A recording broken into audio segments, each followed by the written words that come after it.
പിന്നെ എന്റെ ചോദ്യം മനസ്സിലായില്ല എന്ന് തോന്നുന്നു. ഞാൻ ചോദിച്ചത് ശരിക്കും മനസ്സിലാക്കാന്, അതായത് എവിടുന്ന് എങ്ങനെ വിളിച്ചാലും കേൾക്കും, അവർ തമ്മിൽ ഇങ്ങനെ സംസാരിക്കാൻ നമ്മുടെ മൊബൈലിനേക്കാൾ ഉപരി എത്ര പേരോടും ഒരേ സമയത്ത് സംസാരിക്കാൻ പറ്റണല്ലോ, എല്ലാ അദൃശ്യ കാര്യങ്ങളാണ്. ഇപ്പൊ നിങ്ങൾ പറഞ്ഞ ഉദാഹരണം ഏതായാലും ഹദീസല്ല, അത് ഖബറാണ്. അത് മാത്രമല്ല ഇതിനും ഹദീസ് എന്ന് പറയും.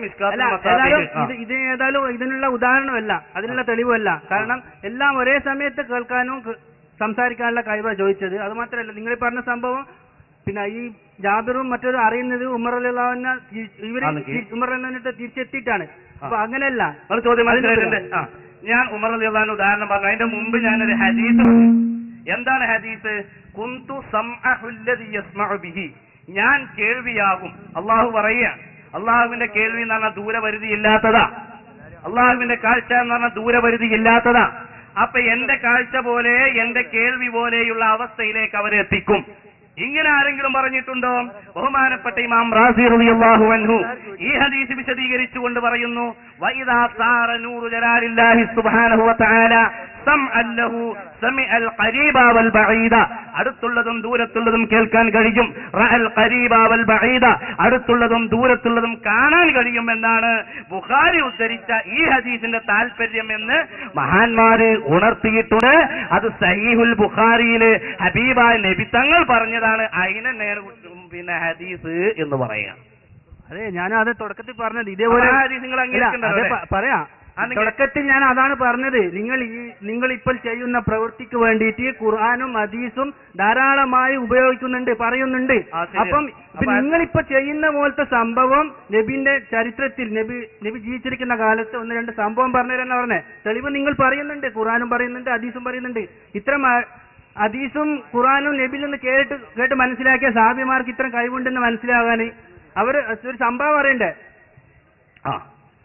അപ്പൊ ഇതുപോലെ ഒരുപാട് സംഭവങ്ങളുണ്ടോ? ഇങ്ങനെ അടുത്തുനിന്നും ദൂരത്തുനിന്നൊക്കെ ഉള്ള ജീവിതകാലത്ത് സംഭവങ്ങളുണ്ടോ എന്നാ ചോദിക്കണത് അല്ലേ? നബി സല്ലല്ലാഹു അലൈഹി വസല്ലം തങ്ങൾ ജീവിച്ചിരിക്കുന്ന കാലത്ത് ദൂരെ നിന്ന് നബി തങ്ങളോട് ചോദിച്ചതിന് തെളിവുണ്ടോന്നല്ലേ? നബി ജീവിച്ചിരിക്കുന്ന കാലത്ത് ഒരാൾക്ക് നബിയിൽ നിന്ന് വല്ലതും പഠിക്കണമെങ്കിൽ അവർക്ക് അവരെ വീട്ടിൽ നിന്ന് തന്നെ ചോദിച്ചാൽ നബി പറഞ്ഞു കൊടുക്കാറുണ്ടായിരുന്നു, അങ്ങോട്ടും ഇങ്ങോട്ടും സംസാരിക്കാറുണ്ടായിരുന്നു എന്നുള്ള പോലത്തെ തെളിവാവണ്ടേ? ഇപ്പൊ നിങ്ങൾ അങ്ങനെയല്ലേ വിശ്വസിക്കുന്നേ? എവിടുന്ന് എത്ര ആളും ഏത് ഭാഷയിൽ എങ്ങനെ വിളിച്ചാലും അവർ കേൾക്കും. നമ്മൾ ചെയ്യുന്ന അടിസ്ഥാനത്തിൽ.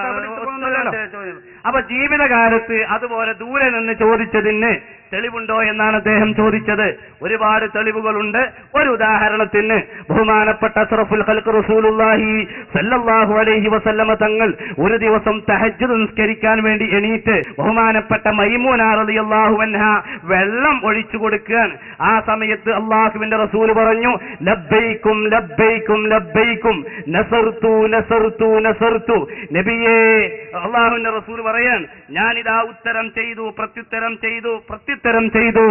നസർതു നസർതു നസർതു, ഞാനിതാ സഹായിക്കുന്നു സഹായിക്കുന്നു സഹായിക്കുന്നു എന്ന് നബി പറഞ്ഞപ്പോ അല്ലാഹുവിന്റെ റസൂലിനോട് മൈമൂന ബീവി ചോദിച്ചു, യാ റസൂലല്ലാഹ് കഅന്നക തകല്ലംത, നബിയേ അങ്ങൊരാളോട് സംസാരിക്കുന്നുണ്ടല്ലോ, മുമ്പിൽ ആരെയും കാണുന്നില്ലല്ലോ, ആരാണ് എന്ന് ചോദിച്ചപ്പോ അല്ലാഹുവിന്റെ റസൂൽ പറയുന്നു, ബനൂ ബക്കർ എന്ന് പറയുന്ന വിഭാഗം, ബനൂ ഖിസാ എന്ന് പറയുന്ന സത്യത്തിന് വിരുദ്ധമായ പ്രവണത വെച്ച് പുലർത്തുന്ന ഒരു വിഭാഗം ആളുകള് ഇവരെ ആക്രമിക്കാൻ വരുമ്പോ 3 ദിവസത്തെ വഴിദൂരം, 3 ദിവസത്തെ വഴിദൂരം എന്ന് പറയുന്നത് 133.59 × 3 കണക്ക് നിങ്ങൾക്ക് കൂട്ടാം. അത്രയും വഴിദൂരമുള്ള കിലോമീറ്ററുകൾ, ആ കിലോമീറ്റർ അപ്പുറമുള്ള സ്ഥാനത്ത് നിന്ന് ഹബീബായ നബി തങ്ങളോട് സഹായം ചോദിച്ചു. അതിന് ഞാൻ പ്രത്യുത്തരം നൽകിയതാണ് എന്ന് ബഹുമാനപ്പെട്ട ഇമാം തബറാനി റളിയല്ലാഹു അൻഹു ബഹുമാനപ്പെട്ടവർ ഉദ്ധരിക്കുന്നു.